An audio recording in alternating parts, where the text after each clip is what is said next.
Before we begin today, I have a brief announcement. As with the closed trial 10 years ago, some astonishing facts have come to light in these proceedings. The revelation that the well-known Reaper is actually an organization illegally executing its own brand of justice. And the discovery that a respected yard inspector was at the heart until he himself perished in an assassination plot. Well, I say to all members of the judiciary here present on this occasion that we will stop at nothing to uncover the whole truth behind these disturbing findings. Counsels, you will undertake this trial with the resolve to pursue the truth to the bitter end. Resolve, yes, that's my intention. My lord, if I may inquire, the defendant may speak. On what grounds is Kazuma Osogi permitted to continue in his role as prosecutor? He has admitted to colluding with the victim in a plot to assassinate an innocent man. He shouldn't be enjoying the privilege of freedom, let alone be leading the prosecution. I submitted a written petition to Lord Strongheart,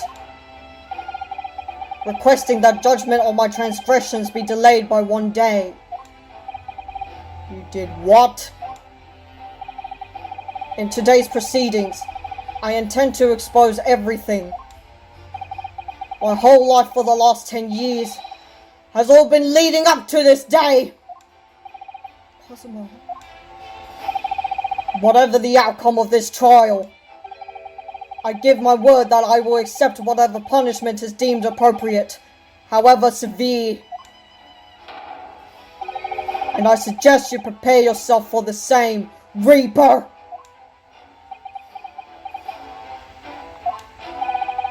Cosmo is bristling with hostility today. I get the distinct impression we're heading into very dangerous territory. Is that really the Kazuma-sama standing before us? As an extreme exception to normal practices, I have granted this prosecutor's request. The defense finds this acceptable, I presume.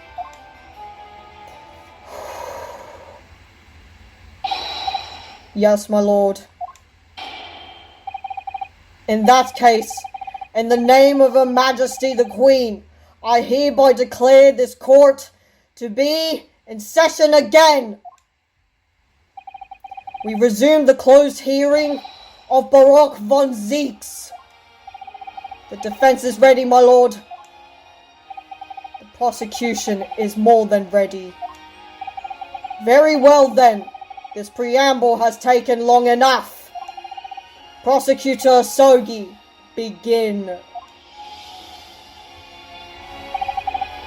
As you wish, my lord. The prosecution calls the first witness to the stand. Bring Seishiro Jigoku into the courtroom. At last then, we've reached the final battle. He's putting literally everything on the line now in order to get to the truth.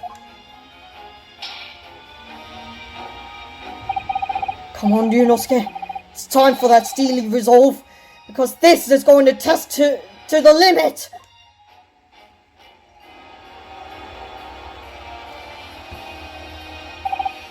Witness, state your name and occupation for the court. So it was you who issued this, was it? Your subpoena. I did what was necessary. Well, look at what the young man has become. I didn't think I'd see the day when you'd take that time with me, I must say. The witness will ensure his responses are pertinent to the questions asked.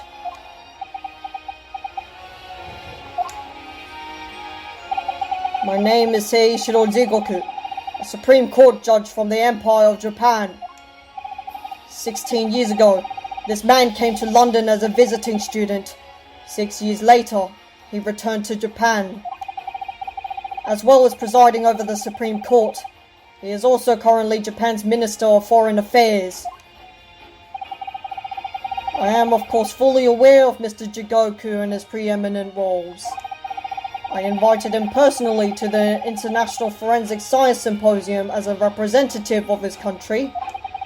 I hear he also played a key role in the conclusion of the Anglo-Japanese Treaty of Friendship and Navigation. Ha! It was a great honor to be involved in the negotiations. I put my all into that treaty. Judge Jigoku, I must ask!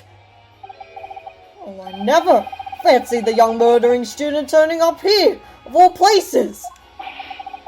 You acquitted me yourself. And now, I'm a practicing defense lawyer. Yes, and full of self-importance like your friend across the courtroom, I see. You came here to London by invitation to the International Forensic Science Symposium. But then, without informing anyone of your plans, you took flight to France. Took flight? I have to object that turn of phrase. Then explain yourself! What exactly were the circumstances? Well, I was somewhat expecting this. I'm sorry to say. I decline to comment. What? Leaving the country prematurely when I was invited Leaving the country prematurely when I was an invited guest may be questionable etiquette. But my decision is unrelated to this case.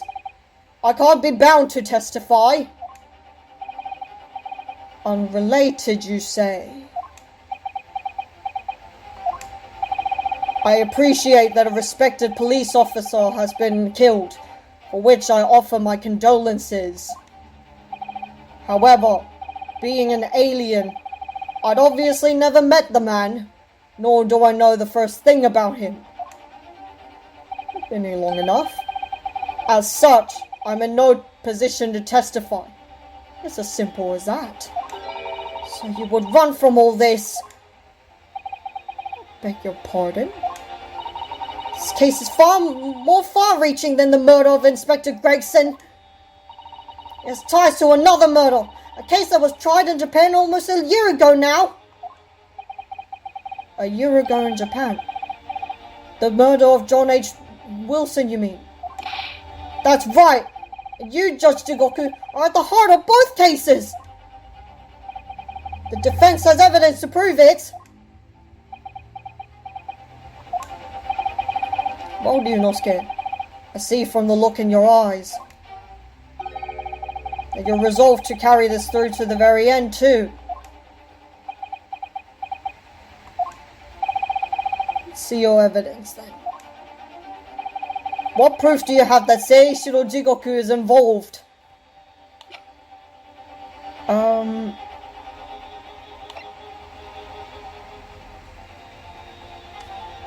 Take that!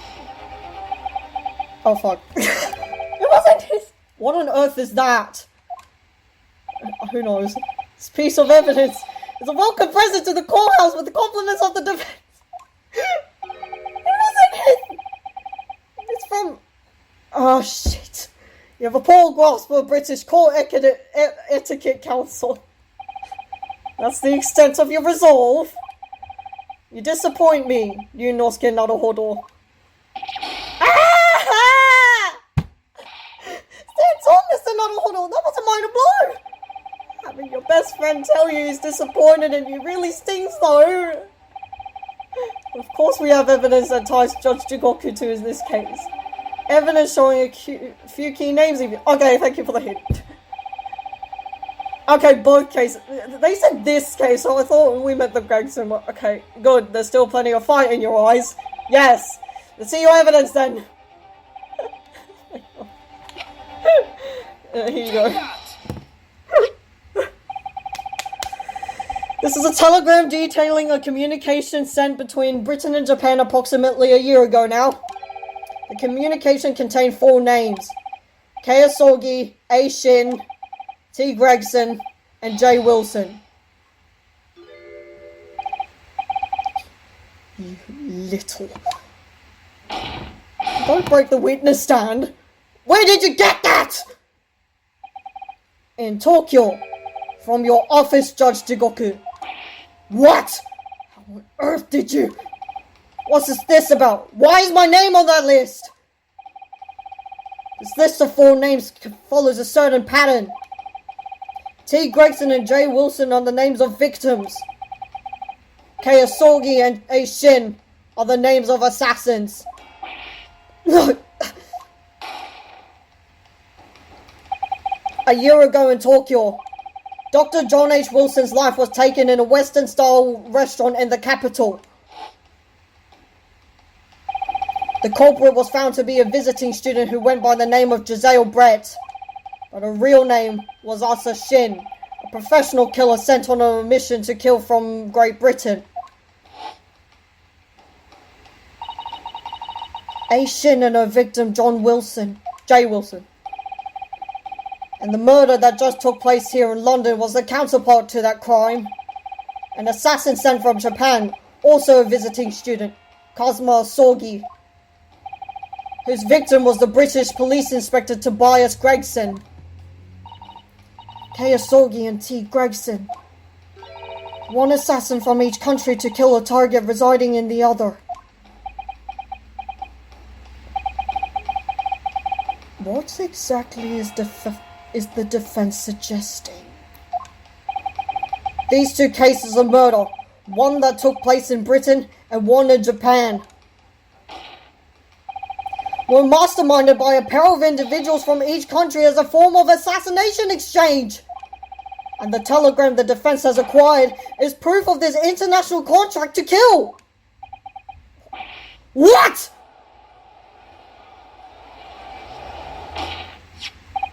The telegram was found in your office, Judge Jigoku. In other words, the mastermind of Japan was you!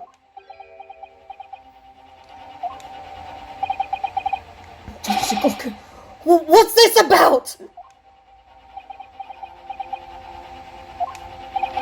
And you, Kazuma, you lied. During yesterday's proceedings, you acknowledged that you'd accepted the assassination mission, but the mark wasn't Judge Jigoku at all. It was T. Gregson, Detective Inspector of Scotland Yard, as shown by the name on the killing contract. Very impressive, Ryunosuke. But actually, I didn't lie. The name on the target I was ordered to kill never passed my lips yesterday.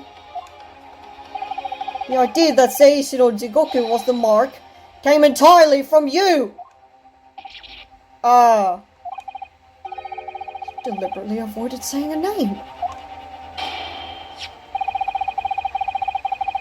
The defense claims these 4 names indicate some sort of international assassination exchange. I'm sure I speak for all present when I say that the very idea seems utterly absurd. Well, Mr. Jigoku, what do you have to say for yourself?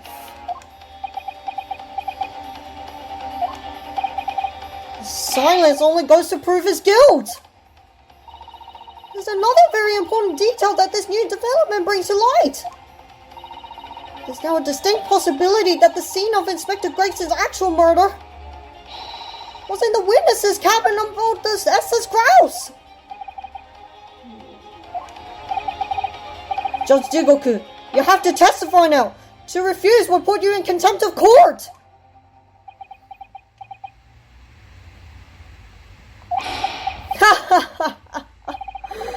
There's no need for quite such a vicious stare, young man.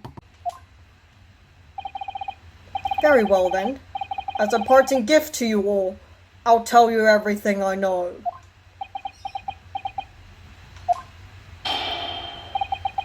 It seems this Japanese gentleman has information that the court must hear about the alleged assassination exchange and the events of the night on the 31st of October.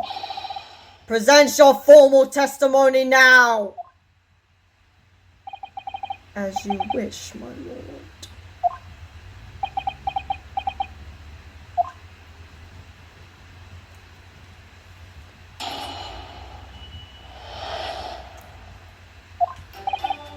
It's true that Cosmo Sorgi was assigned the assassination mission a year ago now.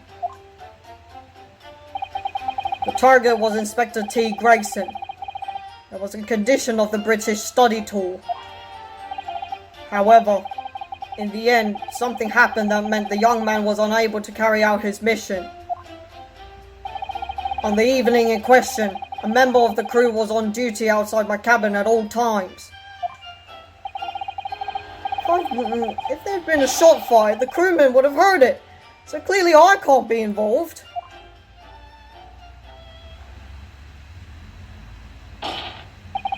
So you admit it then? As this communication suggests, it really was an assassination exchange arrangement between Britain and Japan. A political endeavor at the highest levels. Not something I can discuss here. To use such a worthy practice as a foreign study to coerce somebody to commit murder. That's the most appalling thing I've ever heard. Appalling? Well, it's easy to judge. Pardon? Sorgi had a reason for taking a sword to that British inspector, you know. Which is why he accepted the mission in the first place. Isn't that right, Counsel?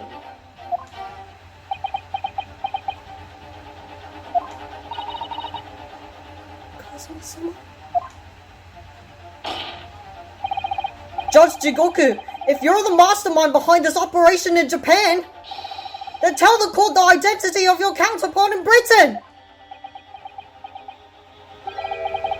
I'm not obliged to divulge that information. As I said yesterday, I've killed nobody. I freely admit that I accepted the mission, but on the night the plan was to be executed, I backed out.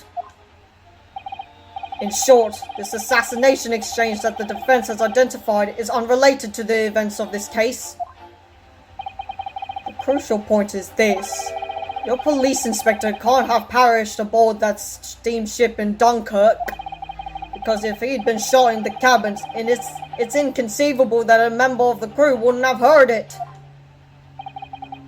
That's right. Gregson was killed after returning to London, in the room on Fresno Street. And the perpetrator of the crime was the Reaper, Barak von Zeeks. The prosecution's accusation remains unchanged. To think that a seemingly innocent foreign exchange program was a facade for such Machiavellian dealings. Clearly, it's a plot only a government minister and high-ranking judge such as the witness could hope to execute. I seem to recall that it was someone on the British side who controlled everything.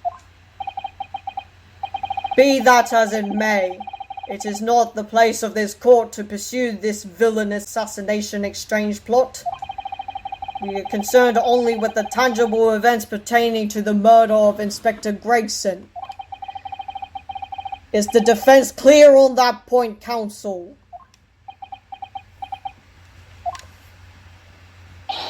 Yes, my lord. Keep that in mind as I cross-examine the witness.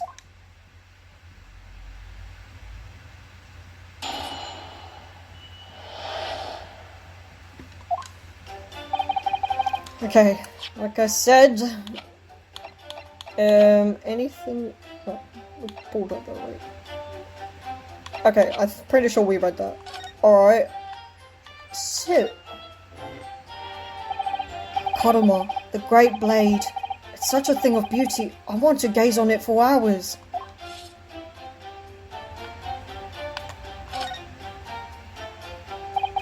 The tip of the great sword. Broken. Such a shame.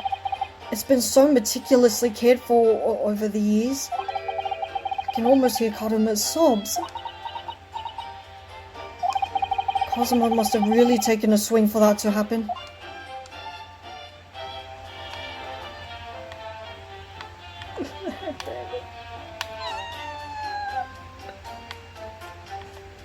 I guess there's nothing else, eh? Alright. The chip tip. What's this Sholmes gave us? Evacuation drill notice 31st of October. Following departure of the port of Dunkirk, all crew members are required to assemble on the main deck at 10 p.m. in order to review evacuation procedures. The drill would take 20 minutes. Crew to resume duties as soon as drill is over.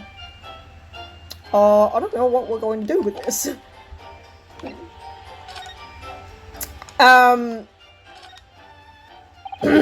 You see these little things all over the place, don't you? It's the part on top of a pocket watch that you twist to set the time, isn't it? It's called the crown, I believe. A watch would be quite useless without one. The crown, like what sits on top of a monarch's head.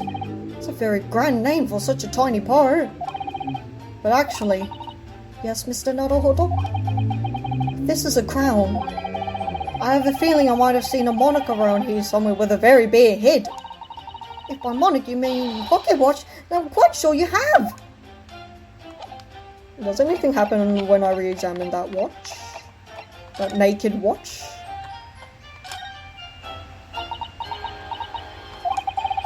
What do you think, Mr. Sato? I feel sure I know exactly what will fit here.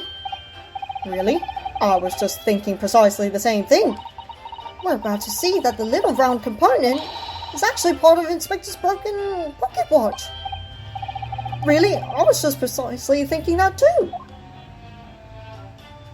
Oh yeah. A perfect fit. Oh, I knew it. Alright, perhaps you knew it. I'll make a note of this new information at once. Oh yeah. Alright, but nonetheless, it was found in Jigoku's cabin. Like, I mean, I guess it wasn't linking Gregson immediately, but whatever. Sorry for jumping the gun there. I'm pretty sure you all know what that is. So, I think that's it. Oh. Oh. You're unable to carry out his mission. Yeah, alright. Member of crew. All times? Okay, we can't prove that they weren't there when the murder occurred, but, Objection! Okay, finally. Yes, as the court has heard, there was a crewman posted outside Judge Jigoku's cabin. However, we can be sure that, contrary to the witness's claim, the guard wasn't there at all times. What? I have here a notice of a particular event that was scheduled to take place aboard the steamship on the 31st. Where did you get that? It's evidence gathered by Mr. Herlock Sholmes. You were acquainted yesterday, if you remember. Sholmes again. According to this itinerary, after leaving the port of Dunkirk at exactly 10 p.m. and for a period of 20 minutes, all crewmen of the SS Grouse were to gather on deck for an evacuation drill. All crewmen were away from their posts! And during that 20-minute interval, of course, any gunshots emanating from your cabin would have been heard by no one.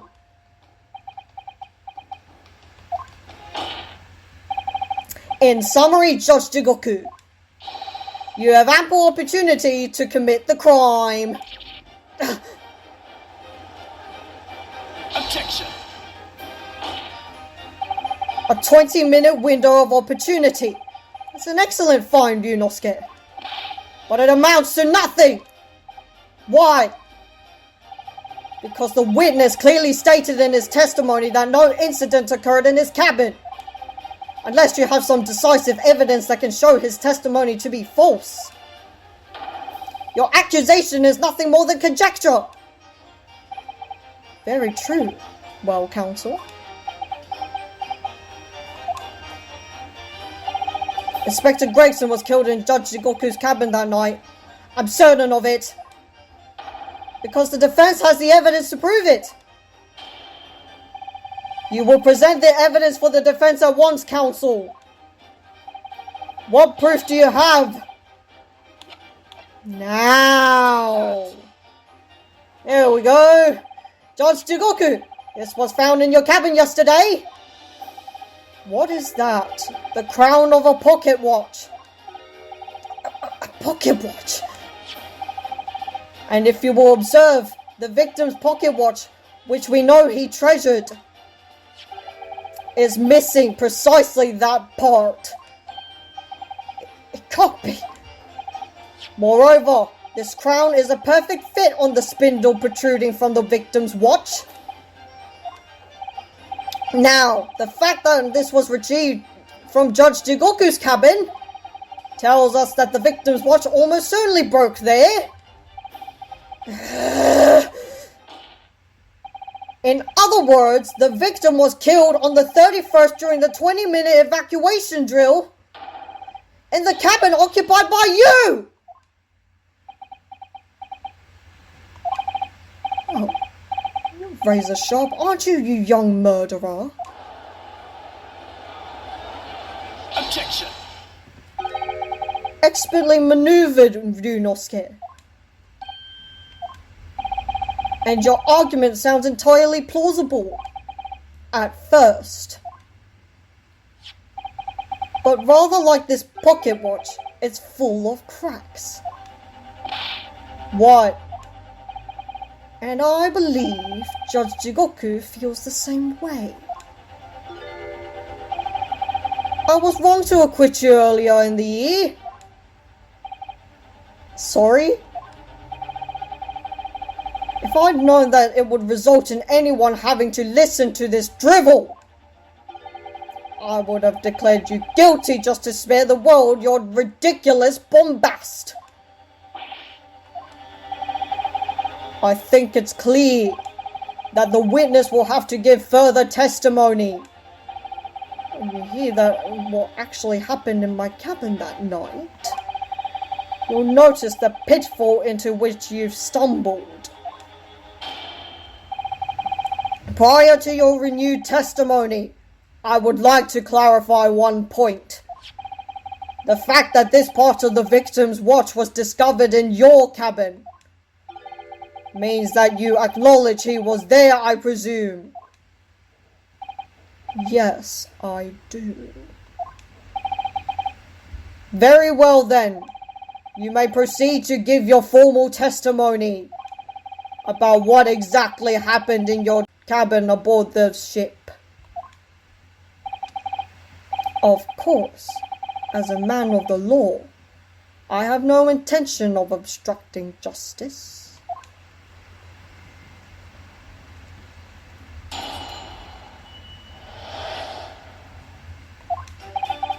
I had a guest waiting for me when I returned to my cabin after finishing my evening meal.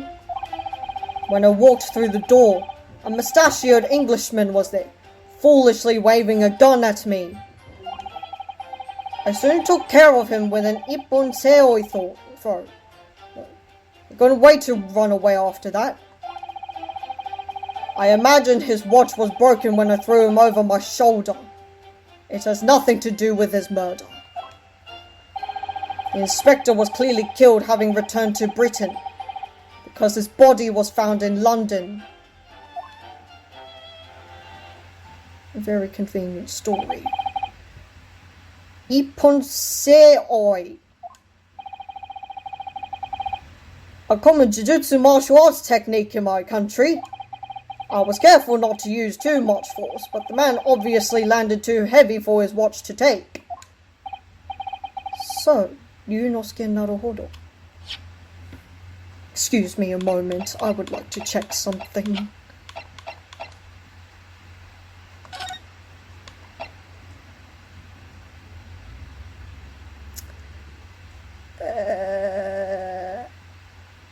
Shit.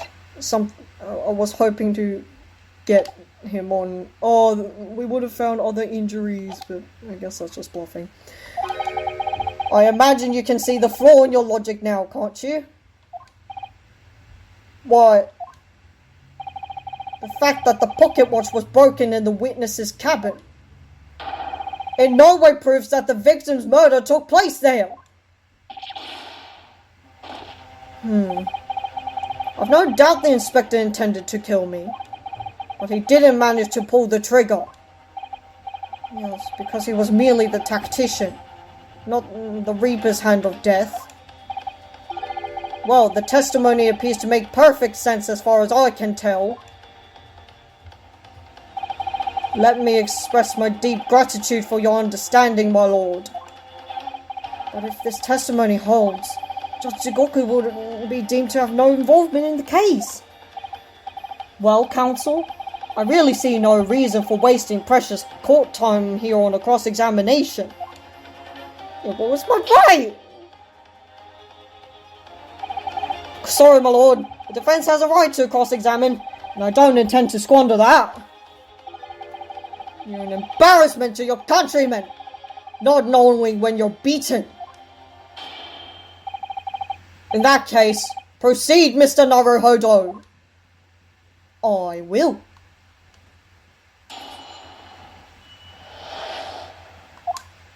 Alright, I had a guest waiting for me. Very plausible. Oh, he had the gun first, did he? I soon took care of him. He couldn't wait to run after that. He still had a gun though. I'm gonna press this. Aren't you scared? Even though the man had a gun! That was a very brave move, wasn't it? My Ippon Seo is faster than a bullet, I can assure you. And surely all that commotion caused the crewmen to come in, didn't it? Yes, of course. He burst in immediately without knocking. The inspector hurled himself at the stocky fellow and just managed to slip past him to make his escape. The outstanding guard does it again. Luckily, there aren't many situations I can't get out of using a quick Ippon Seo if I throw. Imagine his watch was broken. It's nothing to do with it. Sure, it doesn't. Hold it! I don't have anything direct, I don't think. The crown snapped off and the glass covering the face of the watch was cracked. Preferable to the man's head being pulled off or his spine cracking, wouldn't you say? Not that the man was spared for long. A bullet to the chest soon saw to that. But the point is, the broken pocket watch doesn't prove that a murder took place. Absolutely not! All the watch proves is the power of my jujutsu throw! Whatever you say, it doesn't ring true that no shot was fired in that cabin. Because there was an obvious bullet hole in the wall. What are you talking about? That's what the star of your lowbrow detective stories told you, is it? Well, I don't care for such fiction. Haven't you worked it out yet, you little stripling? No murder took place in my cabin. The inspector was clearly killed. Body was found in London. I'm gonna go through my evidence.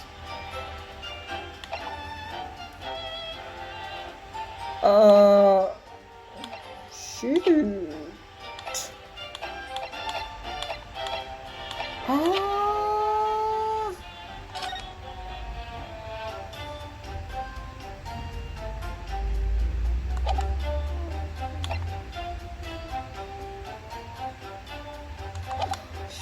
Should we just press all of it?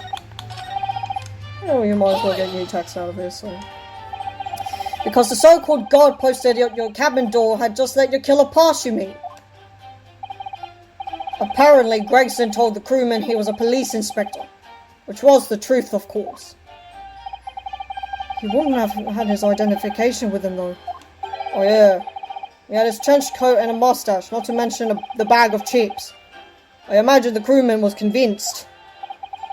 But the man accompanying him would have been two sword saga rappers. Two swords. Is that a typo? You mean me? Who else? Double wielder? Yes, that's true. You would have hoped the sight of a few swords might have set off alarm bells in the guard's head. The point is, I left the cabin before its occupant returned and I immediately disembarked the ship. Certainly, all I can tell you is that only the inspector was waiting for me when I arrived back in my cabin. And you entered without any inkling of suspicion. That's right. None whatsoever. When I walked through... Okay. Hold it! So he had it first, did he? Obviously, you're talking about Inspector Gregson. Yes, though at the time, I didn't know the man's name. And there was no time for introductions. I value my life over manners. By which you mean that the inspector was there to assassinate you, I suppose. That was certainly the impression given by the gun pointing in my direction. I've never seen the muzzle of a revolver shake about so much in all my life. Anyone would think the man had never shot somebody before. Believe it or not, most of us haven't. Anyway, there was no time to call for the help of the crewman at the door, so I dealt with the man myself. I soon took care of him with an iponseo throw, though. I couldn't wait to run away off it. Did we press it? I think I pressed this, so we'll move on. It's nothing to do with it. Sure, it doesn't. I don't remember which statements I pressed, oh my gosh. I'm probably gonna speed this up if it's wrong. Even though... Yeah, okay. My bad. Yuppie! Did we press this one? Hold it!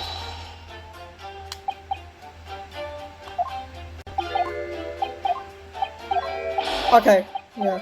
We just need to press the last one.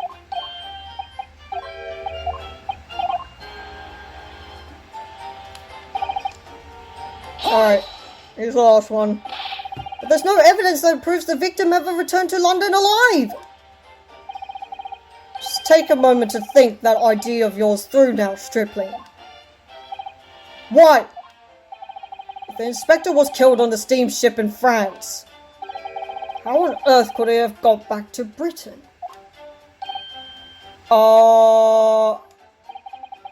When people die, their bodies remain at that same spot. It's a devil of a thing. Well, obviously the culprit must have moved the body. How exactly? Carrying a corpse off a ship in your arms would raise a few eyebrows at least, don't you think? Well, yes, that's true, but all passenger luggage is inspected when it's unloaded from arriving vessels. Ah. But... And I would like to think that the border police would query the corpse of an Englishman as hand luggage. If the murder had taken place aboard the ship, you would imagine the body would have been disposed of at sea. Oh, fair. There'd be no sense in risking being caught by attempting to transport the body back to Britain. Let's kill that idea then. But perhaps not! Mr. Subtle. We've heard that the first-class passengers were under constant scrutiny by the crewmen posted to guard them. Which would mean that the culprit had no opportunity to dispose of the body in the sea. Oh yeah, they had no windows. Sorry, I thought there was a balcony for some reason. Like, a balcony overlooking the sea. Yeah, no, he wouldn't have the opportunity. Yes, that's true. So transporting the body to Britain may have been the only viable alternative. Dear me, you really are new to this, aren't you? I've been at this for 2 games now, mate. I thought it'd been perfectly clear, but it seems I'm going to have to explain it in words you can understand. I think I ought to alter my testimony. With your consent, of course, my lord. I have no objection. State your amended testimony now. You're going to regret this. There's no possible way you could have transported the victim's corpse. Didn't Mikotoba say something about your ministerial status giving you the privilege to not go through your luggage? Oh my gosh. This? You mean to tell us? Oh, hell no! There's no possible way you could have moved Inspector Gregson's body, you say? I would say the opposite is true. And what's that supposed to mean? Far from being impossible for you to do, the transporting of Gregson's body back to Britain is something only you could do. What are you talking about, Yunosuke? As well as being a judge, Mr. Jigoku is also Japan's Minister of Foreign Affairs. Which means he's exempt from having his luggage searched when he enters the country. We learned that when we first met you upon your arrival in London.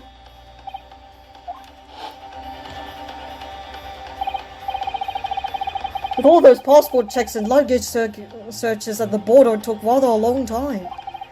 I must say, I'm very envious of your ministerial status. You didn't have to go through any of that, did you? Oh, I knew you were jealous. But that's your undoing now, buddy. I presume you recall this, Judge Jigoku. It's a photograph we took in the foyer of the hotel to mark the occasion. As the court will note, you have with you your large travel trunk. Large enough to have a corpse inside. Isn't that horrible? Surely you're not suggesting? Yep. Gregson was part of the picture. I'm afraid I am, yes.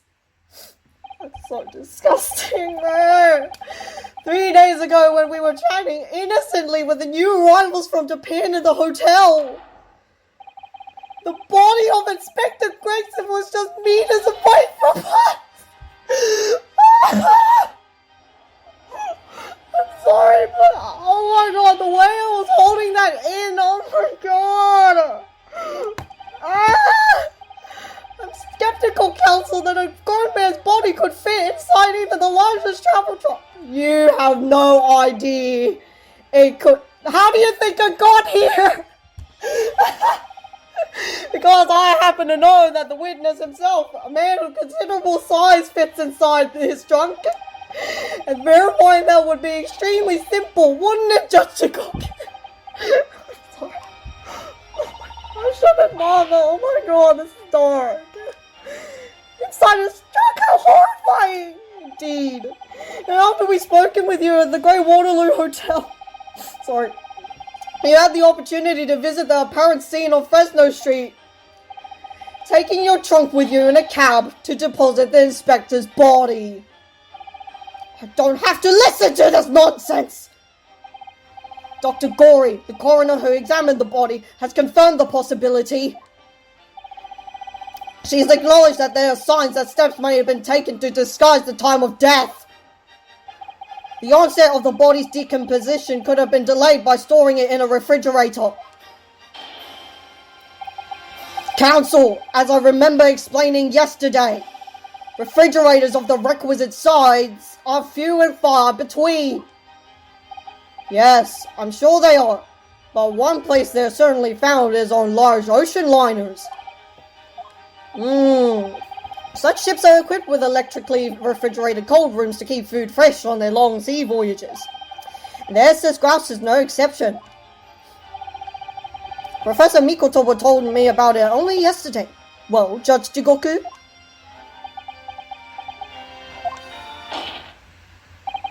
However much you prolong this debate, You can't eliminate the truth. All the evidence points to you being the killer. Nasty.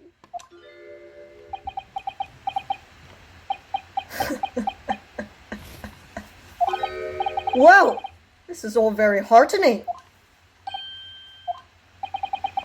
I can see that it was a wise move letting us Sorgi and you embark on this study tour. What are you talking about now? Logical reasoning, of course. All court proceedings will be built on logical reasoning in the new century. And I can see that you've both laid firm foundations for that already. Judge Goku, please stop diverting attention from the issue at hand. The defense has made an accusation against you. How do you respond? Respond? There's really no need for me to respond, is there? Why ever not? Because before you can even begin to answer the question of when the victim was killed, you must first establish one key fact. Where was the victim killed? It's quite logical. The actual scene of the crime. The prosecution's stance is unaltered. The killing took place on Fresno Street where the gunshot was heard. The fireworks were heard. As the accused Baroque von Zieg shot the victim at point-blank range. Since no tangible evidence exists to disprove the prosecution's claim at this time, the defense's deductions amount to little more than an elaborate fairy tale. I'm afraid that's how the logical reasoning the British are known for really works, young stripling.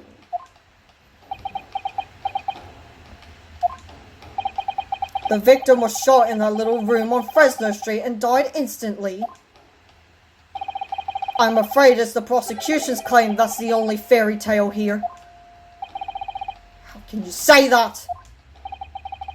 Quite simply, because the claim directly contradicts a certain piece of evidence in our possession. Very tantalizing, counsel. I think you had better explain yourself to the court, don't you? The prosecution claims that Inspector Gregson died instantly when he was shot at that scene on Fresno Street. But this evidence clearly contradicts that claim. Oh, I actually don't remember. Oh, not that. Instantly... Hold on, let me have a look at the photograph, because... Instantly... Wait, what was the question? Contradicts that claim? Wait, which claim? Instantly when he was shot at that scene. Okay.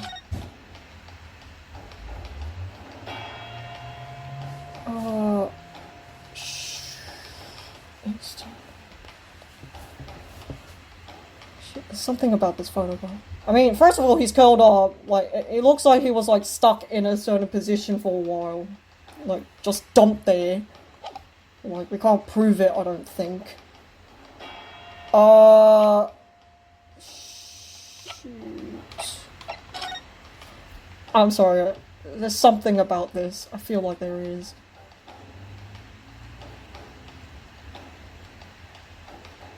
Is it?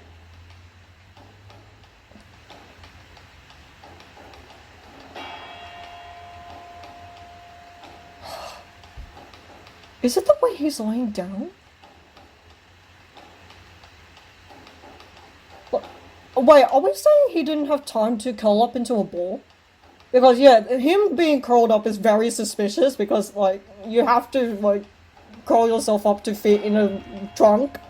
So, like, I think that's what we're trying to say, but I'm not sure. Take that! There we go, okay, yep. I was right. The photograph of the victim in the very location you claim he wasn't killed. Yes, but the point is the posture of the body itself. If Inspector Gregson had been shot there in that room, it's out of the question that his body would have been curled up in a ball like that. I'm sorry to disappoint you, but your logic is flawed. Could easily have adopted that fetal position due to the pain of the shot, but if he died instantly... Objection! I'm sorry to disappoint you, Judge Jigoku, but it's your logic that's flawed. What? According to this autopsy report, the victim died instantly. He would have felt no pain, much less been able to draw himself into that position. Ah! Which begs the question of why the victim's body is curled up in that way. Though the answer should be abundantly clear by now. You're suggesting... The inspector's body took on their posture ahead of its arrival on Fresno Street, before it was coldly turned out on the floor. From the inside of a large travel trunk. You're quite right. The shape of the body looks exactly as if it had been kept in a confined space. Try to refute that. Judge Shigoku, present your trunk for examination. I believe it's very possible that it will contain traces of the victim's blood. Ah!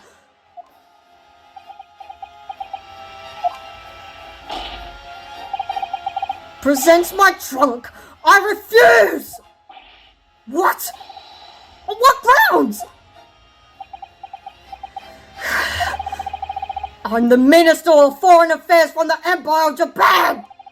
I shouldn't have to put up with this treatment just because of some stripling's baseless accusations! In other words, Judge Jigoku, there is blood in your trunk! I decline to answer that! As the Minister of Foreign Affairs, I have privileges! At this moment, you're not a government minister. You're a witness in a trial in Britain's highest court. I don't care who you are, or what your status outside this courtroom might be, but you will not withhold information! Nothing is more important than the truth! Ah!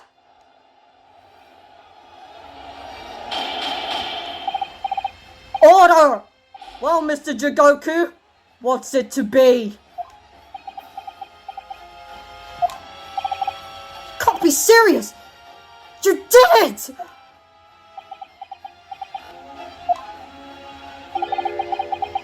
Have you no shame at all, Cosmo Sorgi? What? Very well, I admit it. I did bring the inspector's body into the country. Inside my trunk, exactly as postulated by the defense. What? God, outrageous! So it was you! You admit? No, I admit to nothing more than what I've just said! Of killing the man, I certainly have no recollection. What on earth is that cryptic statement supposed to mean? I merely disposed of the inspector's body, which was left in my cabin, in order to avoid unwanted attention. As the judicial assistant over there pointed out, I had no chance to throw it out into the ocean. So, I decided my only option was to bring it into Britain with me and dispose of it somewhere else. You can't still deny it! If you didn't do it, then who on earth did kill the man? As you know, there was one other person in my cabin that night. He had the opportunity. And moreover, he'd already accepted a mission to take the inspector's life. That's right. Who else could it have been? It was you, Cosmo Sorgi. You.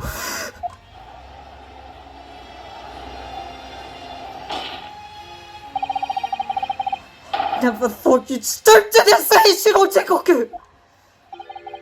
You've taken the words straight out of my mouth, Prosecutor Cosmo Sorgi. You thought by leaving the body in my cabin you could pin the crime on me, did you? Well, the prosecution counsel has already admitted to witnessing the witness's cabin on the night in question. Yes, on an assassination mission, no less. You wouldn't! So, what do you make of that, young stripling? You've heard my testimony now. That's all I have to say on the matter. I'll admit to nothing more. I don't believe this! Counsel for the defense! What is your position now? The court awaits your response to the witness's assertion. The assertion that on the night in question, the victim's assailant was in fact Kazuma Sogi. This isn't as dead end as it seems to be. The answer's right in front of me. Comes down to Jigoku, Kazuma. Both of them had the opportunity to kill Gregson, but only one of them did it. I'm just a step away from proving who. Very well. The defense is ready to respond to the assertion put forward by Judge Jigoku. The idea that the victim's murder could have been committed by Prosecutor Sogi is... What happens when we say possible? Look, I'm gonna get penalized if I get this wrong, but I kinda want to see what happens, so...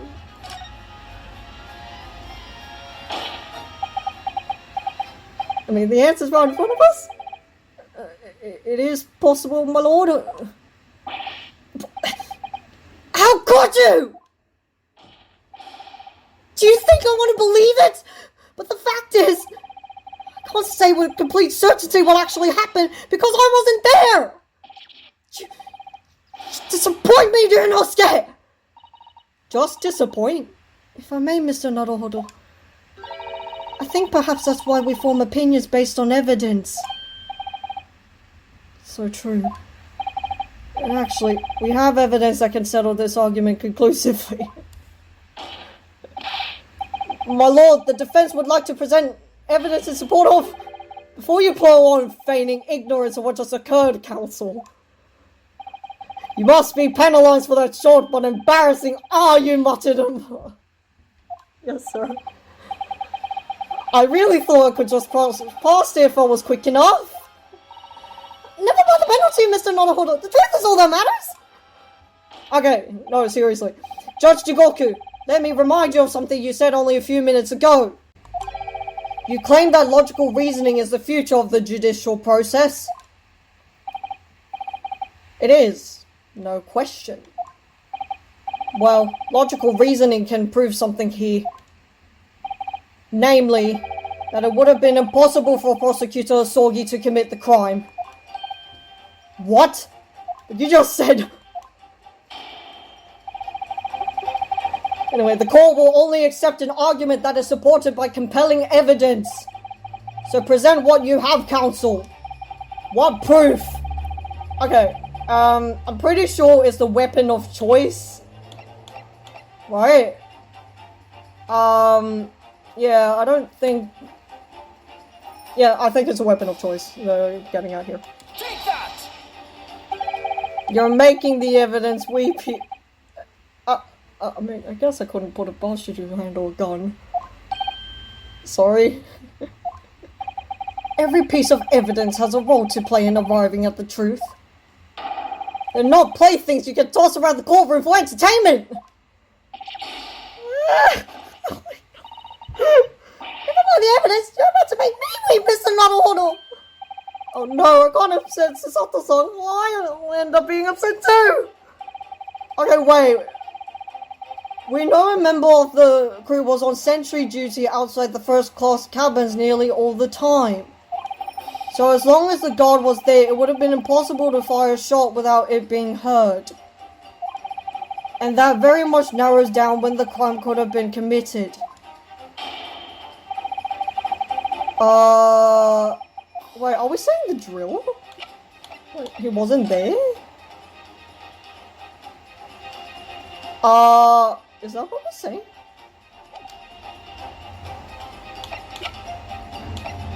Hold on, let me go through everything else. He was the +1.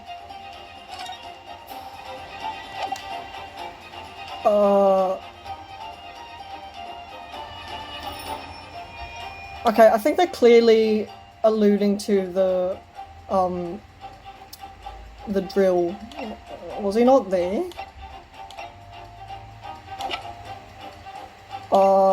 Yeah, I guess there's nothing else. Okay. Oh gosh. Take that! This itinerary for crew members on the SS Grouse, my lord. This is conclusive proof. An itinerary.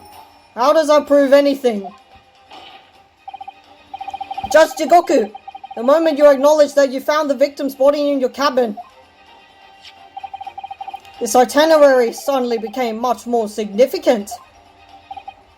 What? Why? On the night in question, as always, a crewman sentry was on guard outside your cabin door. As long as he was there, nobody could have fired a shot inside the cabin. Absolutely, because it's inconceivable that the guard wouldn't have heard it and come to investigate. So that tells us that the crime must have taken place when the guard was elsewhere. And that narrows it down to the 20 minutes just after 10 o'clock as indicated on the itinerary. Yes, I see no flaw in your reasoning so far. But the crucial point is this: when the evacuation drill took place, the steamship had already put to sea for the port of Dunkirk. Oh, and yeah, he was at the inn. Now, clearly the murder could have only been committed by somebody who was aboard the vessel at the time. But Prosecutor Sorgi stated in yesterday's proceedings, I didn't come to Great Britain to take anyone's life. So I left Gregson and disembarked the ship. I spent that night at a boarding house in town and returned to England the following morning. Which I'm sure the court will agree is conclusive proof that Cosmo Sorgi couldn't possibly have carried out the killing. Sorry, my guy. I'm not gonna lie, that slipped my mind. Absolutely not! I don't accept that at all! What do you mean? The boy's just saying that to exonerate himself. We can't trust that he really disembarked the vessel. Obviously, after he left my cabin, he hid himself somewhere nearby on the ship. Just waiting for his chance to come back in. We can verify that though. That's out of the question. Isn't it, Cosmo? As the defense rightly recalls. Finally, I disembarked the vessel and spent the night in a boarding house in Dunkirk. And as I said yesterday, I signed my name in the accommodations register book. All extremely easy to verify and undeniable proof. There's no escape this time. You can forget that you're a judge or government minister. It's time you gave the court an honest answer as a common man.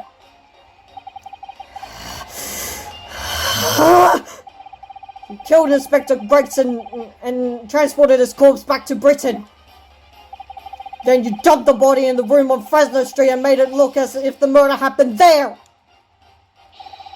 That's what really happened, isn't it? Seishiro Jigoku!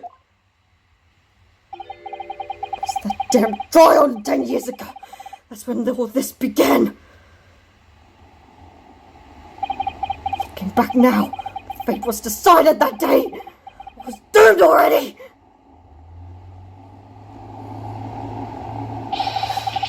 I am not screaming, but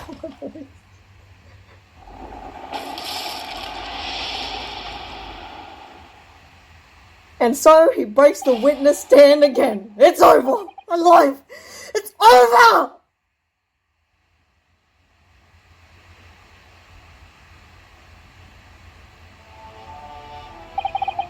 British assassin to eliminate a professor in Japan. A Japanese assassin to eliminate a detective in Britain.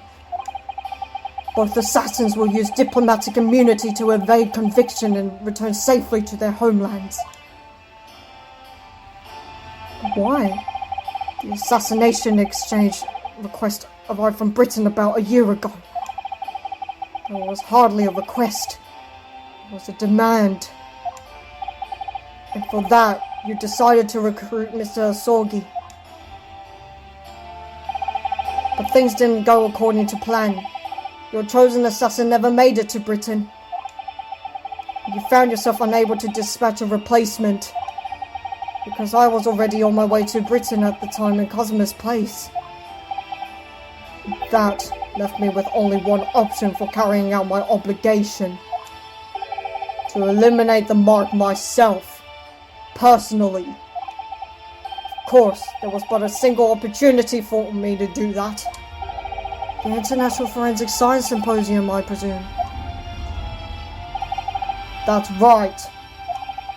I decided it would be safest to carry out the plan before my arrival in Britain. So I enlisted the help of my British counterpart. And made arrangements for a pretext that would take the inspector to Dunkirk. To lure the man in, he was given a sham mission by the Reaper. What? The Reaper? But there's only one person who could have done that! The mastermind of the entire operation. The Reaper himself. So, that means that the assassin's exchange was all by the Reaper! I'm not at liberty to say anything about my British counterpart. Anyway, the inspector accepted the Reaper's mission and dutifully infiltrated my cabin on the ship. But it was all a trap designed to lead him to France and his own death. Awful. It was past 9 o'clock when I returned to my cabin from the dining hall that evening. I didn't give him time to attack me. I choked him until he lost consciousness. There was a guard just outside the door, so I left it at that for the time being. Even the slightest noise might have aroused suspicion, so I bided my time, waiting. For the 20 minutes after 10 o'clock. I had intended to finish him by strangulation, but moments before I had the chance, he suddenly came round and went for me in a reckless move.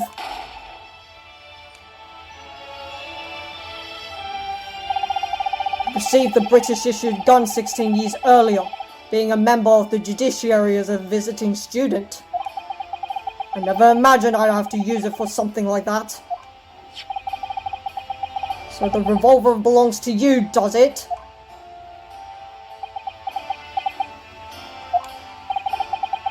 And the victim was killed inside your cabin on the SS Grouse.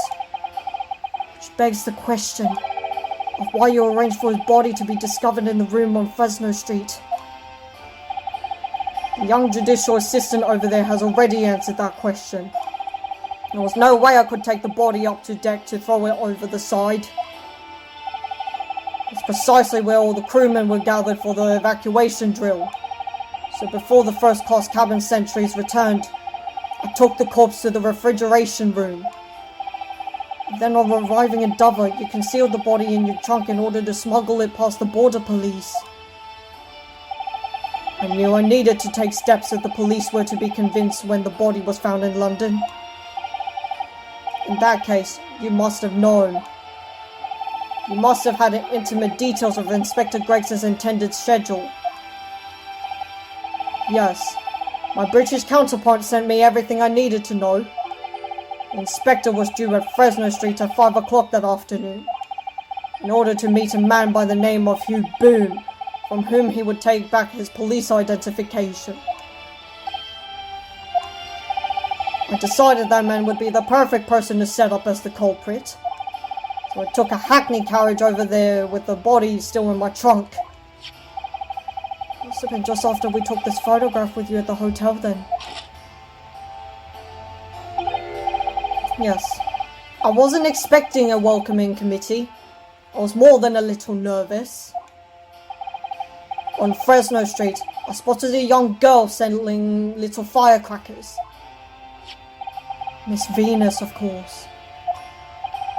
I conceived of the candle trick there and then. So I donned a simple disguise and approached the girl to buy enough firecrackers to replicate a gunshot. What sort of disguise? For some reason, the inspector had a bright red hairpiece in his own travelling case. So I put that on, although I suspect it drew more attention to myself than I would have otherwise. The hairpiece we found at the scene. The inspector had it ready for the Red-Headed League investigation. I only arrived at the room at around 5:15. So I quickly placed the body on the floor, moved the notice board, and set up my little candle trick. I arranged it so the firecrackers would go off with a bang around 15 minutes later. So that Mr. Boone, who was due to arrive at 5, would walk straight into a trap. Except, at the last moment, I made a careless blunder. What was that? I imagine it was the bag of fish and chips. Ah! I didn't notice that it had fallen out of his overcoat pocket when I moved the body to the refrigeration room. I put it back into his pocket the following morning, but... well, it seems the warmth of the heated cabin had accelerated the decay of the fish. Anyway, that's everything. The sordid details of what I did.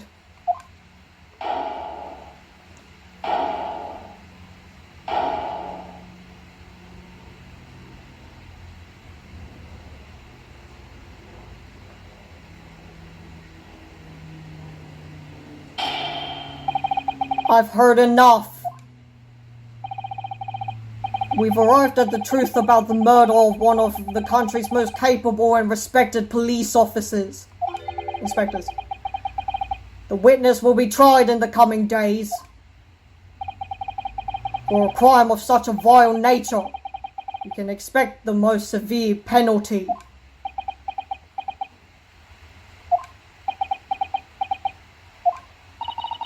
Exchange of assassins. Foolhardy idea.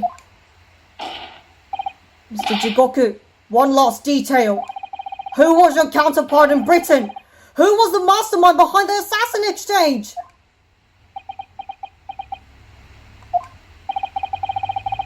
Nothing you say now can make matters any worse for you. Just tell us! Enough!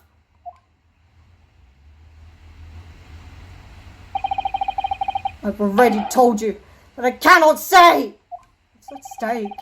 Even though as things stand, you may very well never set foot in your homeland again. What are you waiting for? Can't we get this over with now? It's finished.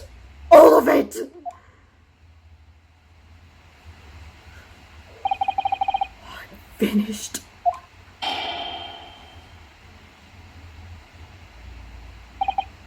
Then, in the name of Her Majesty the Queen, I now pronounce the findings of this court. This man before us has admitted to the willful murder of Tobias Gregson.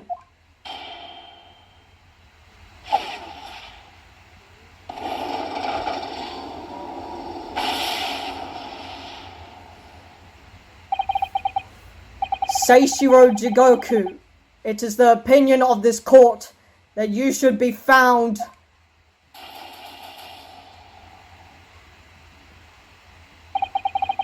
and may I remind all those present of the strict confidentiality demanded by this closed court.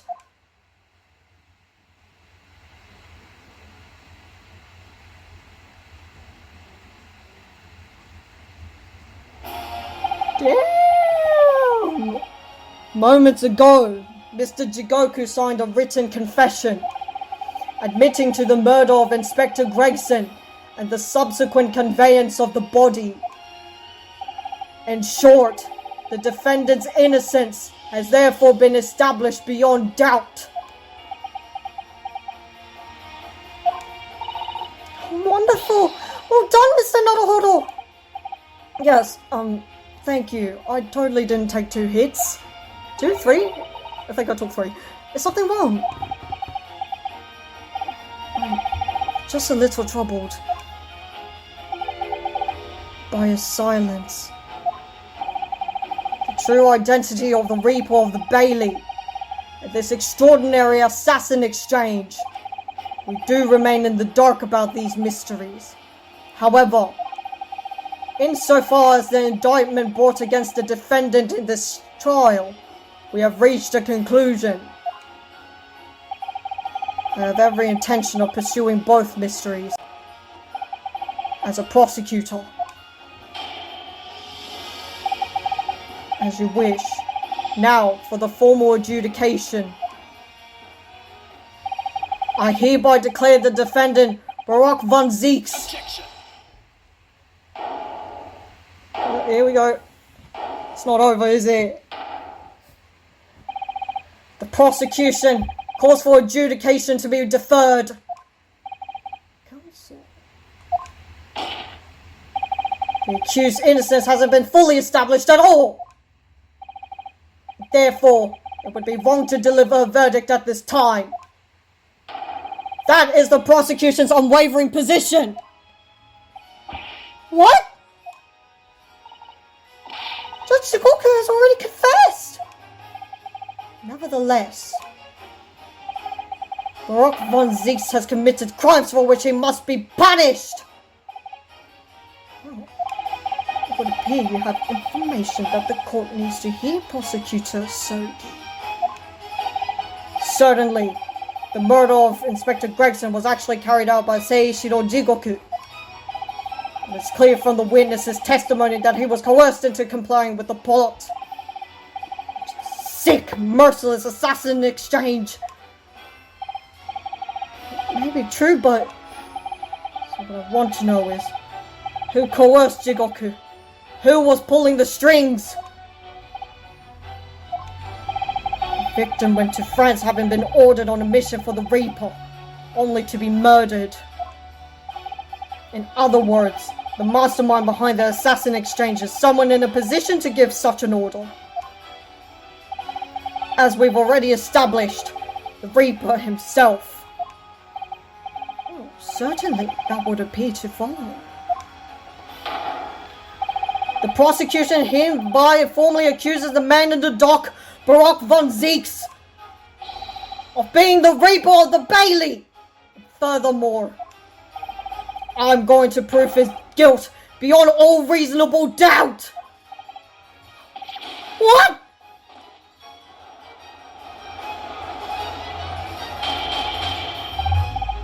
Order! The Reaper of the Bailey is a long-standing mystery council. Are you suggesting you have some new information with which to build a case? Scotland Yard has already investigated Lord von Zieks very thoroughly in that regard.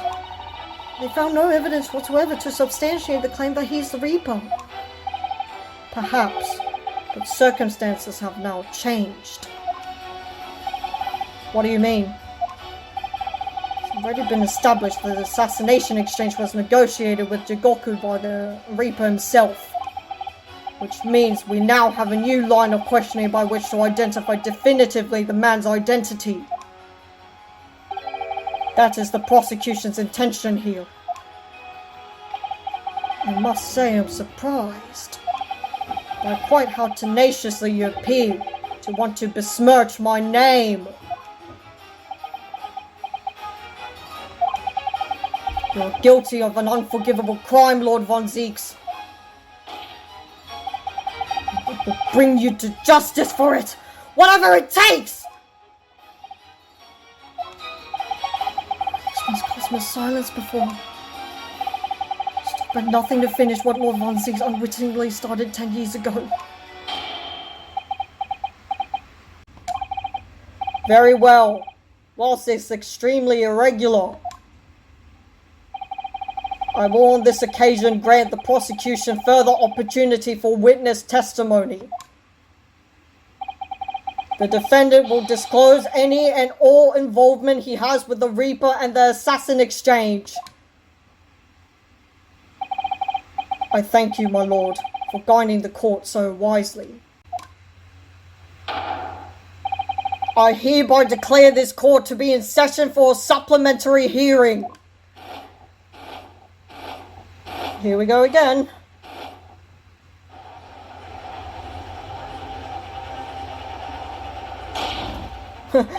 The Reaper leg! Pray turn a blind eye to the discourtesy as I verify this vile and unremitting accusation. Hasn't soured the contents of my hallowed chalice, Lord von Zeeks. I first had to suffer the pseudonym of the Reaper 10 years ago now, and ever since that time, I've endured the weights of the implied guilt that's gone with it. So I welcome the chance to testify now and crush those allegations once and for all. Good! Then let justice decide, Lord von Zeeks. The prosecution seeks to begin building its case by calling the accused to the stand as the primary witness, in order that he may answer the accusation brought by the prosecution that he is the Reaper of the Bailey. And what says the defense? Putting the defendant in the witness stand can be extremely dangerous. Cosmo is so emotional at the moment. He's not thinking logically. You're right that he's not himself, but I knew it would be like this. I came here today determined to face him through whatever might arise, as a lawyer and as his friend. That's what we must do. The defense has no objection, my lord. Very well. Defendant, you will take the witness stand and give formal testimony on the subject of your involvement with the Reaper and the assassination exchange. As you wish, my lord.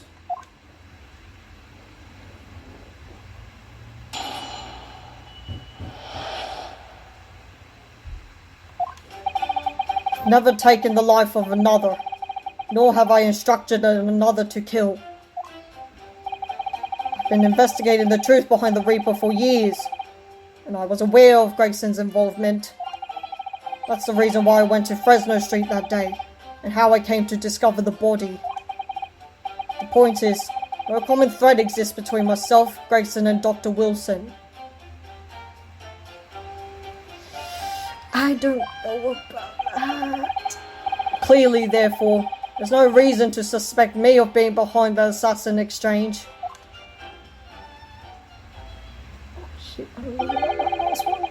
So you deny all accusations by the prosecution, both that you are the Reaper of the Bailey and that you masterminded the assassin exchange. I acknowledge that the public at large believe me to be the Reaper. However, that's a fallacy which I alone am in a position to forswear. Naturally, the prosecution believes the testimony just given by the accused to be untrue. Here's something that stood out. Ryunosuke Naruhodo. Yes? Let me ask you, why are you here? What really brings you to this courtroom? Your legacy. Okay, no, well, what are we here now for? A desire to uncover the truth. Even if the truth proves your client to be guilty. Well, but we've dealt with McGilded. For all my experiences in this courtroom, I've come to realize something. The truth can't be hidden. Sooner or later, it will come out.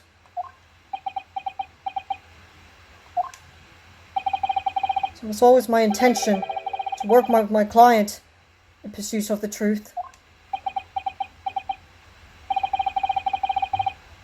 I want you to remember what you just said. Do you know something? Enough dilatory chatter. Counsel for the defense, proceed to cross-examine the witness. My lord. I know exactly what you're thinking, Cosimo. I know you're just waiting to point it out. The contradiction you're convinced lies somewhere within this man's testimony. Shit! Dude, why did you say that? Oh, why did you say this?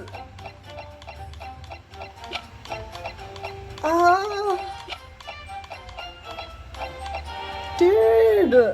Okay, wait. Gregson, who petitioned so doggedly for the autopsy procedure, and Wilson's name.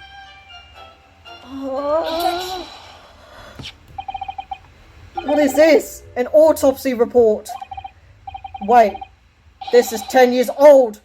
From the autopsy of Lord Clint von Zeeks. What? My brother's autopsy report! I'm pleased to see the defense doesn't intend to run from the undeniable truth. It's the truth, but like, what does it mean? What does it imply? Order in court! What reason do you have for presenting a 10-year-old autopsy report here, counsel?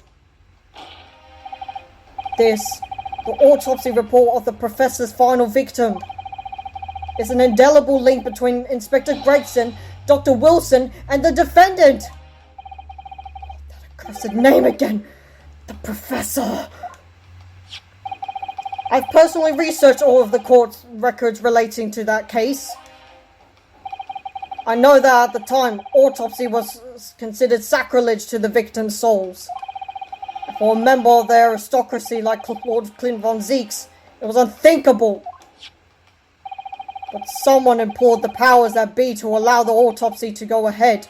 Inspector Gregson. He declared that he was certain he would obtain conclusive proof from the procedure. It was Dr. Wilson who conducted the autopsy.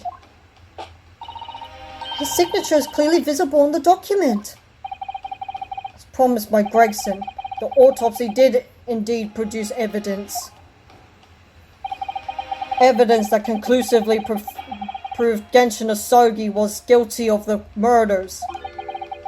In my brother's dying moments, he mustered all his remaining strength to leave that vital clue behind.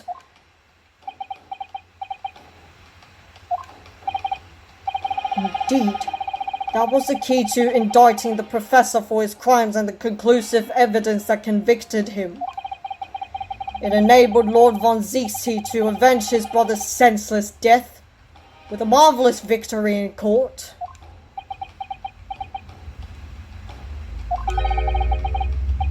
A marvelous victory, was it? I wonder if that's really true. What? The same be said if it turned out that the key piece of evidence in question was in fact fabricated? If the inspector, the coroner, and the prosecution all colluded together to cast an innocent Japanese man as a mass murderer and sent him to his death! It's outrageous!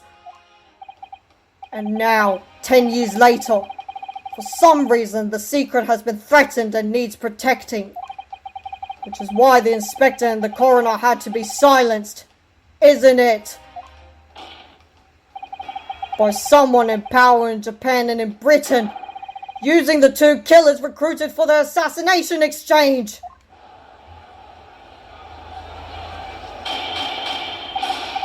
Order! 10 years ago, my father was convicted in this very courtroom as a mass murderer. To be sentenced to death. But it was all a sham, and I swore to myself that I'd prove it. Which is why I had to come to Britain, whatever the cost. Is this the time for a Hello Chalice moment?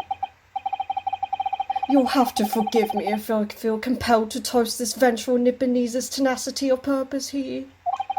However, He who fails to quash his emotions in the courtroom has failed as a lawyer. Come on, Kazuma! You know this won't wash! You're claiming your father was misrepresented in a trial that took place a whole decade ago! You must see that without evidence, it's nothing more than a wild accusation! As it happens, I have evidence. What?! As the court has heard, I crossed the channel to France with Gregson on the 31st. I went with him on the pretext of being the assassin recruited to kill Seishiro Jigoku. But my true intentions were to make the inspector tell me the truth. What truth? The truth about the evidence. And he acknowledged what I'd already deduced. It's a closely guarded secret about what went on in that autopsy 10 years ago. What? A secret? I know nothing of any secret! While we waited for my supposed mark in Jigoku's cabin, I drew my clan's illustrious sword, Karuma, before the inspector's eyes. They very quickly understood what my true motive was. Right, I see. You're that Asogi's young lad, are you? What? You're gonna cut me down with that thing? Is that it? That will very much depend on the answers you give to my questions. I want to know what really happened 10 years ago. The truth. That's all. Before we get into it, let me make one thing clear. I still believe your father was a professor. There's no doubt in my mind. But unfortunately back then, we didn't have the evidence we needed to make the crime stick. So, you admit it then? The evidence used in my father's trial was fabricated! It was for the good of the country. Anyway, I was just following orders. Orders? What exactly did you do? Speak! I'm not saying another word. Even if your life depends on it! That's right. Even then.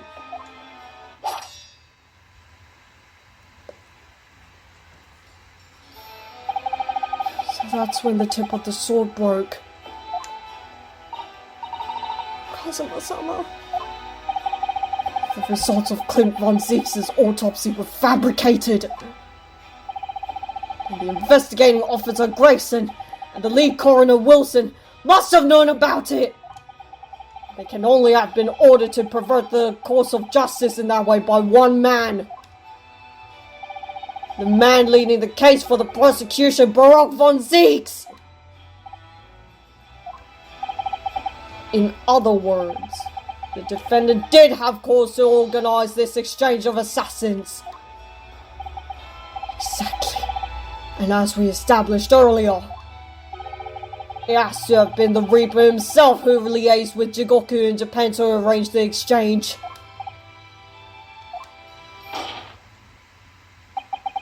So it follows that the Reaper's true identity can only be that of the man who stands accused in this courtroom today, Baruch von Zieks!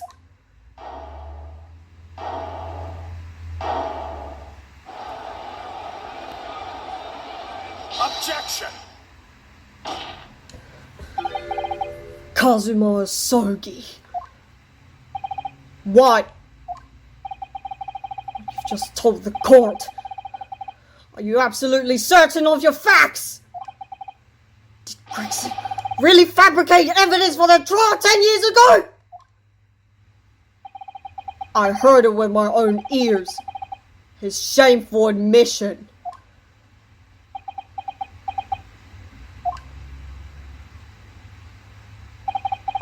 In that case, I know.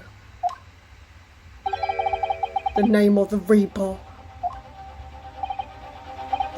What? Lord von Zieks? I gave no such orders. I know that for certain. Which narrows down the remaining possibilities to one! If Lord von Zieks isn't the one behind all this, then yes, there is only one other person who could have done something like that. I believe I know who it is too. Just had a feeling this name was going to come up. The true identity of the infamous Reaper of the Bailey. Von Zieks wasn't the original prosecutor for that trial 10 years ago. Take that! The only person who could have arranged the assassin exchange and manipulated the autopsy results is the Lord Chief Justice himself! Lord Mayor Strongheart! What? Strongheart!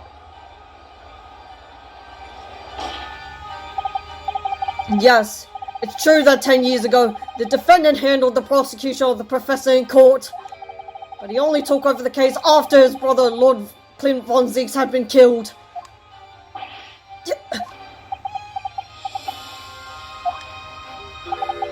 I can only assume that this means the most inappropriate joke. I can only assume that this is the most inappropriate joke in British judicial history. Warlord von Zieks. 10 years ago, I was very new to my profession, but I had a burning desire to avenge my brother's death, so I pleaded for control of the case.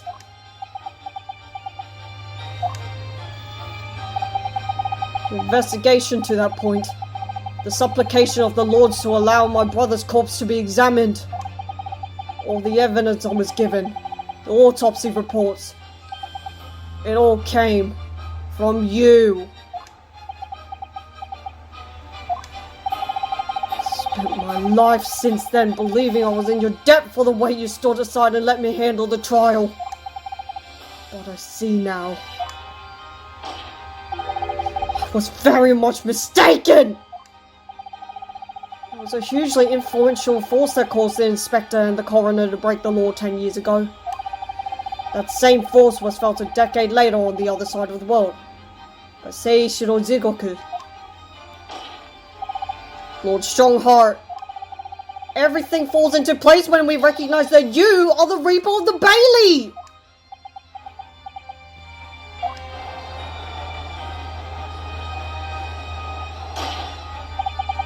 The court awaits your response, my lord.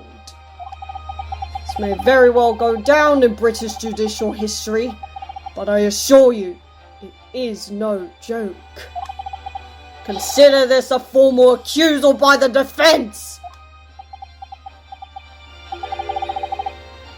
It doesn't warrant a response. A formal accusal? Don't be absurd!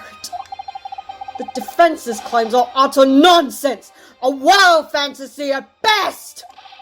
You're not going to defend yourself? You claim there was some wrongdoing with Lord Clint von Zieks' autopsy. That's utterly untrue! Objection. But I heard it from Gregson's own lips! He admitted to it! And where is your evidence? What? Gregson's dead now? Unless you were thinking of summoning a ghost to the stand? Channeling a spirit? You mean to say... I forget how the system works in your little backwater country. But in the courts of the British Empire, without evidence, there is no case. I have no intention of entertaining some wild fantasy that can't possibly be substantiated by anything! Ah! Order! Following Inspector Gregson's murder in light of Dr. Wilson's death as well, there's really no one who could testify about the events of 10 years ago, is there? So that was the real purpose of the assassin exchange! This court has no business raking over the coals of a case that was concluded a decade ago. The accusal brought by the prosecution, the defense is categorically denied. I take it there are no objections? Cosmo, it's more or less waited his whole life for this moment. Is there really nothing else we can do now? Is there no other avenue we can go down in pursuit of the truth about what happened all those years ago? Oh, if only there was someone who could testify about Clint von Zieks' autopsy. Well,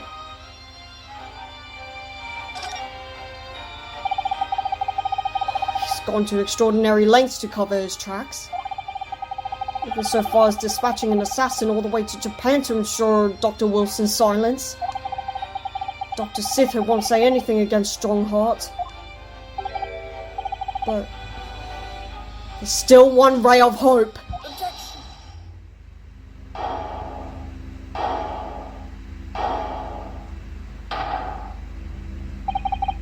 Actually, there is one person.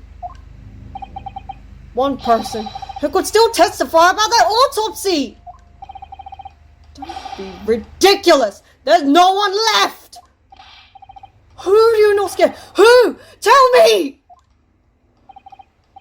Cosmo, please! This trial gotta end! Not yet! I'm not doing this for you. I'm doing it for the truth. Ooh, power move. Alright, the person the defense would like to call to the stand is the person who wrote the autopsy report. Take that! Heaven help us. Another Japanese. An expert in forensics medicine, my lord. Professor Eugene Mikotoba. 16 years ago. He came to London with Seishiro Jigoku and Genshin Sogi as a visiting student. And what could his testimony possibly tell us? Professor Mikotoba was the primary assistant during the autopsy in question. He was also the person who actually penned the report. Incorrect. The autopsy was carried out by the coroner, Dr. Wilson. The report carries his signature. It was the primary assistant's duty to keep a written record of the coroner's work during the procedure. In actual fact, the coroner merely read over the report at the time and signed it. In other words, Professor Mikotoba witnessed the entire autopsy from start to finish. The defense demands that Professor Mikotoba be summoned as a witness as a matter of urgency. Whatever really happened in that autopsy laboratory 10 years ago is something only he can tell us. The defense's demand is denied. What? But Professor Mikotoba is in London at this very moment. We could summon him to the stand in minutes. Of course he's not going to agree to it. Strongheart has no intention of summoning anyone who knows. He's too concerned about protecting himself. Prosecutor Sogi, let me refresh your memory, as you seem to have forgotten the prosecution's stance. Only minutes ago, you accused the defendant of being the Reaper and of masterminding the assassin exchange. I did, yes. So present your evidence for those claims and make your case complete!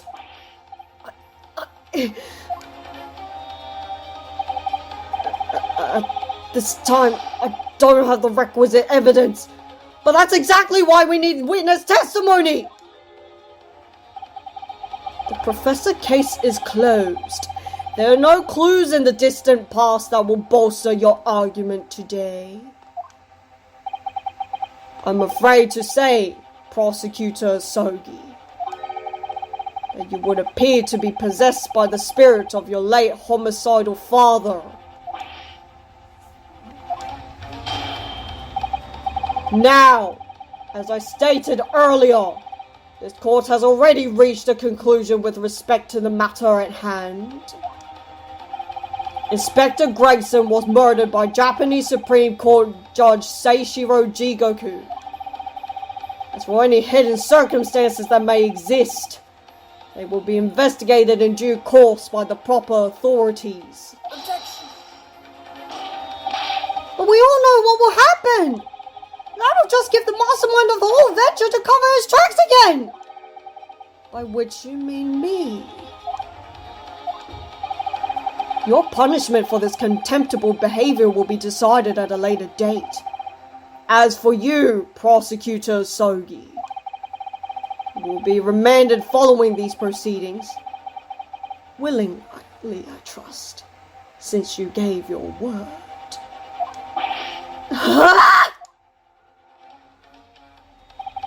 This futile game of revenge is over, young Master Sogi. Oh, shit.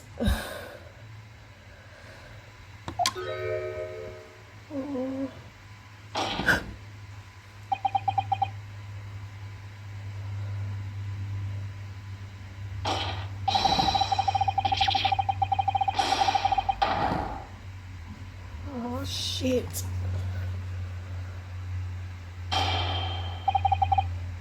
That will be all. I hereby declare. Who's holding it? Oh. Mr. Jones, always to our rescue. This is no place for amateur detection, Mr. Jones. May I remind you that these proceedings are closed to the general public.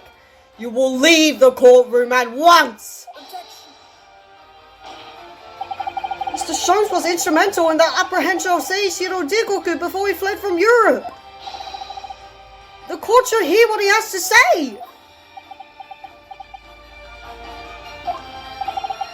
Lord Mel Strongheart, it's imperative that you refrain from bringing this trial to an end at this stage. Is it really? And why would that be?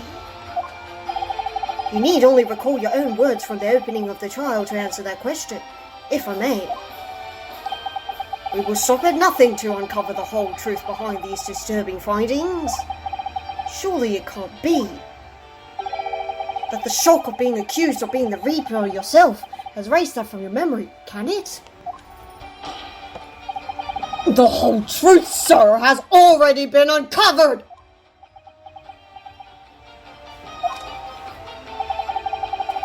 It would seem that we have a great many important members of the judiciary present here today.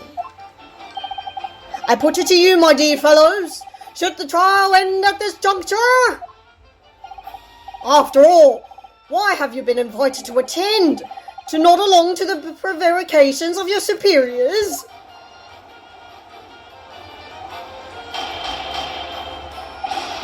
Order!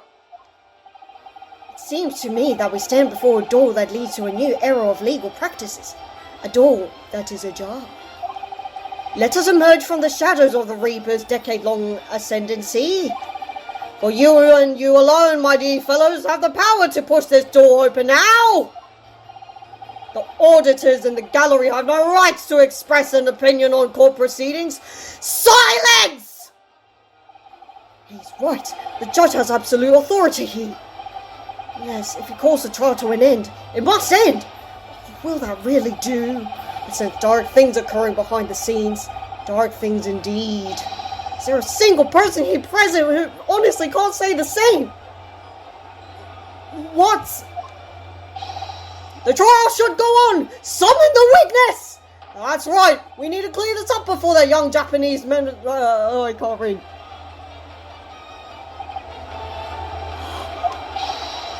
My lord, you assured those present that you will uncover the whole truth here! Vindicate yourself of this outlandish accusation. The truth, the whole truth, and nothing but the truth! That's the very foundation of British law! A toast to my dependable colleagues in the gallery. On with the trial! Testify! Testify! Testify! Well, my lord, you hear the voice of British justice, I take it? Oh, I think you'll find it'll be rather awkward to silence. Testify! Testify! Testify! The court will recess briefly. I have no intention of shrinking from these allegations. Bailiff, arrange for the subpoena of the witness at once. As soon as the gentleman arrives at the courthouse, we shall reconvene. A recess won't be necessary, my lord. Pardon. Mikotoba is a close friend of mine. He accompanied me here today and is waiting in the antechamber as we speak. I do believe he's been enjoying a little trip down memory lane, in fact. What? Professor Mikotoba is here in the courthouse! Mr. Sholmes, You didn't know this would happen, did you? Dear fellow, no one is in a bit better position to answer that question than you, surely.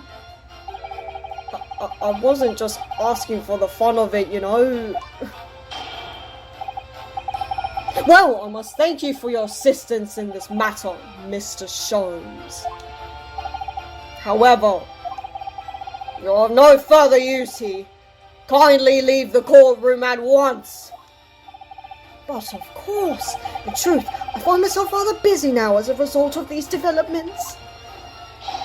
Mr. Naruhodo! Yes? I trust you have Iris's little lucky charm with you? Absolutely! It's still in my pocket! She sends her regards and a reminder. If you find yourself at a dead end, the ears are at your disposal. Just one tug, if you please. Of course! Just one? In that case, the trial will continue without delay. Bailiff, show the witness to the stand! So it's Lord Strongheart. He's the Reaper of the Bailey. Where exactly is this trial going to take me, I wonder? Just how deep am I going to be plunged into the blackness of the abyss?